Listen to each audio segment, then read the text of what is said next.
میرے اسلام لانے کی اطلاع جب گھر پہنچی تو کوکرام سمجھ گیا۔ سب نے رونا پیٹنا شروع کر دیا۔ میرے والد صاحب کشمیر میں ملازم تھے۔ انہیں اور دوسرے رشتہ داروں کو بذریعہ تار مطلع کیا گیا۔ ابھی 3-4 روز بھی گزرنے نہ پائے تھے کہ والد صاحب نے دوسرے رشتہ داروں سے مل کر مولانا عبدالرؤف اور ملک محمد طفیل ہیڈ ماسٹر پر مقدمہ دائر کر دیا کہ انہوں نے ہمارے نابالغ بچے کو زبردستی مسلمان بنا لیا ہے۔ عدالت میں مقدمہ پیش ہوا۔ ایک طرف والد محترم اور متعدد ہندو رشتہ دار تھے اور دوسری طرف میں اور ہزاروں کی تعداد میں مسلمان۔ عدالت میں میرے بیان ہوئے۔ میں نے کہا میں اپنی مرضی سے مسلمان ہوا ہوں۔ میرے قبول اسلام میں کسی فرد و بشر کا ہاتھ نہیں۔ میں مسلمانوں ہی کے پاس رہوں گا۔ والدین کے پاس مجھے جان کا خطرہ ہے۔ جب فیصلہ میرے حق میں ہوا تو مسلمان خوشی سے نعرے لگاتے ہوئے عدالت سے واپس لوٹے۔ میرے والد صاحب بلاکب نیچے بیٹھنے والے تھے۔ انہوں نے مختلف عدالتوں کا دروازہ کھٹکھٹایا مگر انہیں کہیں بھی کامیابی نصیب نہ ہو سکی۔ پولیس نے ہندوؤں کے دباؤ میں آ کر بڑی تحقیق و تفتیش سے کام لیا مگر میرے رشتہ داروں کو اپنا مقصد حل ہوتا نظر نہ آیا۔ ہر عدالت میں ہزاروں کی تعداد میں مسلمان میرے ساتھ ہوتے جو اکثر اوقات بوچھال کلاں سے پیدل چل کر جایا کرتے۔ اس کے بعد والد محترم نے سیشن جج جہلم کی طرف رجوع کیا اور کہا کہ میرے نابالغ لڑکے کو زبردستی مسلمان بنایا گیا ہے۔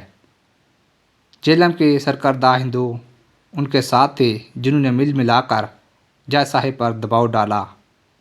عدالت میں پیشی ہوئی تو میں نے محسوس کیا کہ جج کا رویہ میرے بارے میں ٹھیک نہیں ہے۔ اس پیشی پر 2-3 حضرات میرے ساتھ تھے۔ جج صاحب نے مجھے دوسری پیشی تک والد کے سپرد کیا۔ جب میں نے اپنے والد محترم کے ساتھ جانے سے انکار کیا تو مجھے زبردستی کار میں بٹھا دیا گیا اور دریا کے کنارے ایک مندر میں مجھے لایا گیا جہاں سارا دن میں نے رو رو کر گزارا۔ والدہ محترمہ کو جہلم بلایا گیا۔ انہوں نے مجھے دھمکی دی کہ اگر میں نے ان کے حق میں بیان نہ دیا تو وہ گھر پر زندہ نہیں جائیں گی بلکہ دریا میں کود کر خودکشی کر لے گی۔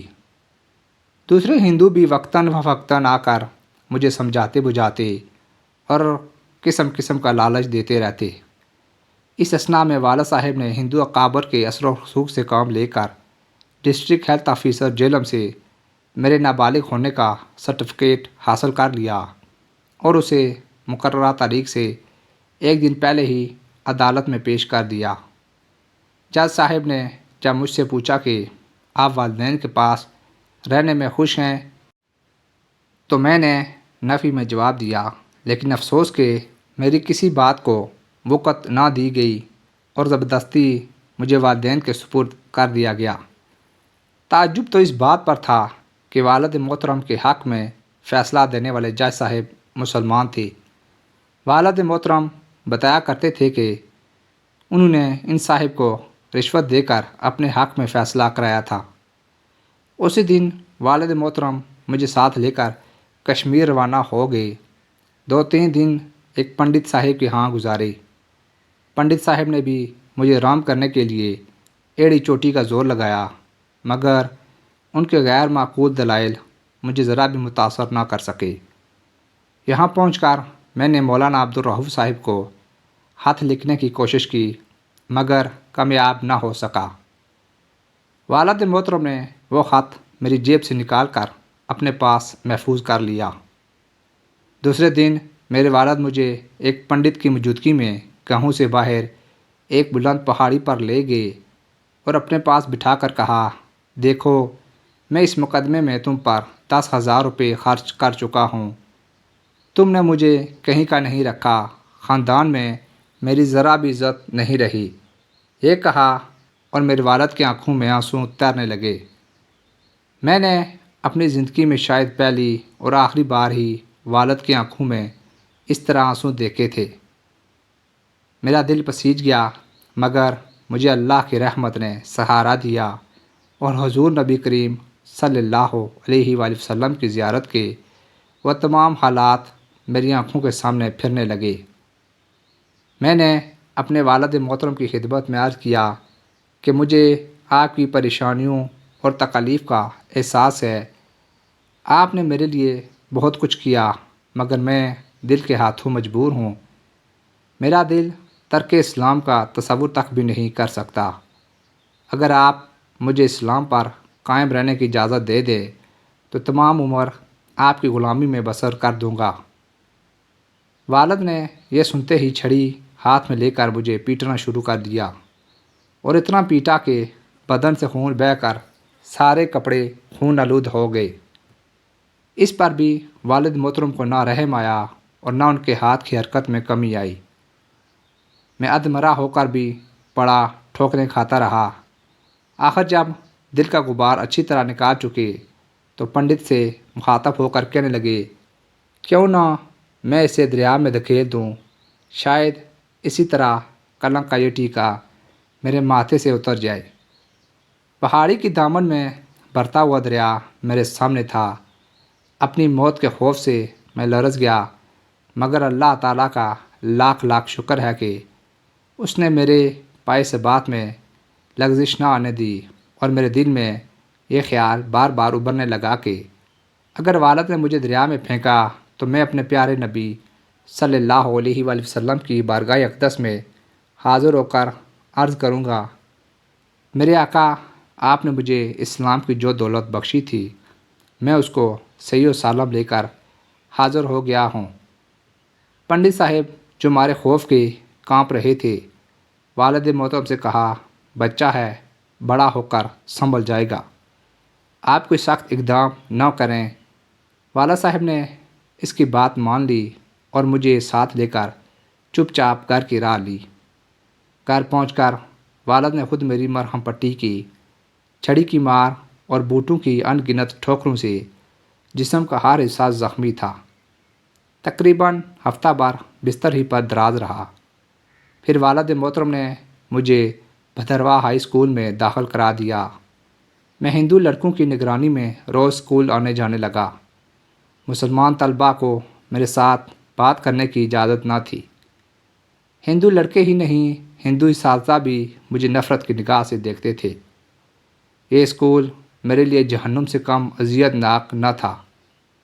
آخر کار میں نے دوست محمد نامی ہم جماعت سے تعلقات بڑھائے اور اس کے توسط سے مولانا عبدالرؤف صاحب کو خط لکھا اور بتایا کہ میں بفضل اللہ تعالیٰ اسلام پر قائم ہوں۔ حضور نبی کریم صلی اللہ علیہ وآلہ وسلم کی دعاؤں کی برکت ہے کہ مجھے کوئی جسمانی تکلیف اسلام سے برگزشتہ نہیں کر سکی۔ مولانا نے خط ملتے ہی قصبے کے سارے لوگوں کو جمع کر کے ان سے پوچھا، کوئی ہے جو جان پر کھیل کر ایک مسلمان کو کافروں کے عذاب سے چھٹکارا دلائے؟ اس پر ایک غریب لیکن جذبہ شہادت سے سرشار شخص اٹھا اور اس نے اس خدمت کے لیے اپنے آپ کو پیش کیا۔ اس کا نام جان محمد تھا۔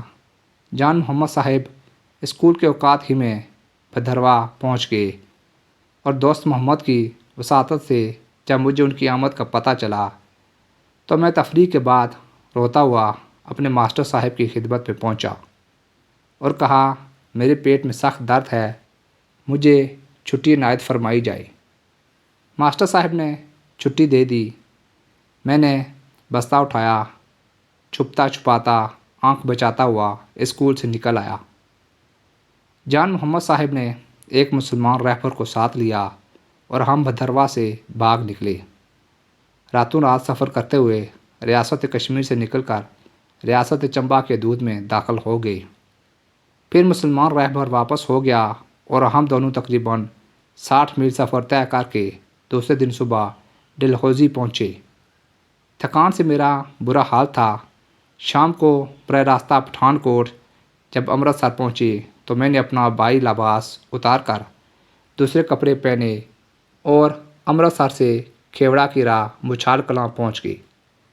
بس اسٹینڈ پر لوگوں کا ایک ہجوم پذیرائی کے لیے موجود تھا۔ والد کو جب میرے فرار کا علم ہوا تو انہوں نے تمام راستوں کی ناکہ بندی کرنے کے لیے تاریں دلا دی، لیکن جس راستے کو ہم نے اختیار کیا تھا وہ والد صاحب کے علم میں بھی نہ تھا، اس لیے ہم بچ نکلے۔ چند روز بعد والدہ صاحبہ سے ملاقات ہوئی۔ انہوں نے اشک بار ہو کر فرمایا، بیٹا ہمیں اس قدر ذلیل ہی کرنا تھا تو پہلے بتا دیا ہوتا تاکہ خرچ کرنے سے تو بچ جاتے۔ میں نے عرض کیا، اماں جی میں نے آپ سے پہلے ہی کہہ دیا تھا کہ میں اسلام کو ترک کرنے پر کسی بھی صورت آمادہ نہیں ہو سکتا۔ آپ میرے لیے کچھ نہ کریں۔ ہاں ویسے میں آپ کا غلام ہوں، آپ کی ہر خدمت میرے لیے سعادت کا موجب ہے۔ مجھے آپ کے وہ احسانات یاد ہیں کہ جب بھی میرے خاندان والوں نے مجھے ختم کرنے کی کوئی سازش کی تو آپ نے مجھے اس سے پہلے ہی مطلع کر دیا۔ اللہ تعالیٰ آپ کو خوش رکھے۔ میں نے والدہ صاحبہ سے صلح کر لی تھی اور اکثر والدہ محترمہ کی خدمت میں حاضر ہوتا رہتا، مگر والد محترم کو میں نے 6 سال بعد دیکھا تھا۔ راستے میں اچانک آمنا سامنا ہو گیا، مگر وہ بغیر توجہ دیے ہوئے میرے پاس سے گزر گئے۔ میں بھی انہیں بلانے یا ان سے ہاتھ ملانے کی جرات نہ کر سکا۔ 1947 میں تقسیم ملک کے موقع پر میرے خاندان کے تمام افراد ہندوستان چلے گئے اور میں اپنے مسلمان بھائیوں کے ساتھ پاکستان میں رہا اور اپنے آبائی مکان میں منتقل ہو گیا۔ 1950 میں والدہ کی وفات ہو گئی اور والد اور 3 بھائی امبالہ کے قریب ایک گاؤں میں مقیم ہیں۔ 1941 میں میٹرک کا امتحان میں نے اسکول میں اول رہ کر امتیازی حیثیت سے پاس کر لیا۔ 1942 سے 1948 تک مدرسہ خادم الشریعہ پنڈی گیپ، مدرسہ عربیہ اشاعت القرآن گجرات اور دارالعلوم دیوبند میں علوم دینیہ کی تکمیل کی۔ 1948 میں مولوی فاضل کا امتحان پاس کیا اور صوبے بھر میں اول رہا۔ میرا ایمان ہے کہ یہ ساری کامرانیاں حضور صلی اللہ علیہ وآلہ وسلم کی دعا کی مرہون منت ہیں۔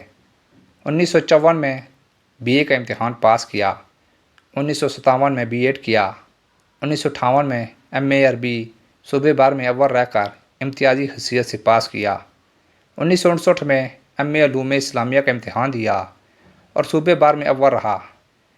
ان تمام عنایات پر اپنے مالک حقیقی کا شکر گزار ہوں۔ اسلام قبول کرنے کے بعد میں نے اپنے اندر ایک بڑا ذہنی روحانی انقلاب محسوس کیا، ورنہ اسلام لانے سے پہلے میں ایک متوسط ذہن کا مالک تھا۔ اسلام کے سایہ عافیت میں پناہ لینے کے ساتھ ساتھ اللہ تعالیٰ نے دینی اور دنیاوی ترقی کے دروازے بھی میرے لیے کھول دیے۔ اور دوسری بات جو میں نے اپنے علمی زندگی میں محسوس کی وہ نبی کریم صلی اللہ علیہ وآلہ وسلم کی دعا کا اثر ہے کہ مجھے آج تک کسی امر میں ناکامی کا سامنا نہیں ہوا، اور حضرت محمد صلی اللہ علیہ وآلہ وسلم کی دعا ہی میری زندگی کا سب سے قیمتی سرمایہ ہے، اور انشاءاللہ قیامت کے دن یہی دعا میری نجات کا باعث ہوگی۔ آمین ثم آمین۔ بے شک ایمان کی حلاوت کا اپنا ایک مزہ ہے، اور جب ایک مسلمان اس پر ڈٹ جائے تو یقیناً اللہ کی مدد بھی آتی ہے۔ اللہ تعالی ہم سب کو اس واقعے سے سبق حاصل کر کے ایمان پر استقامت سے جمے رہنے کی توفیق عطا فرمائے۔ آمین یا رب العالمین۔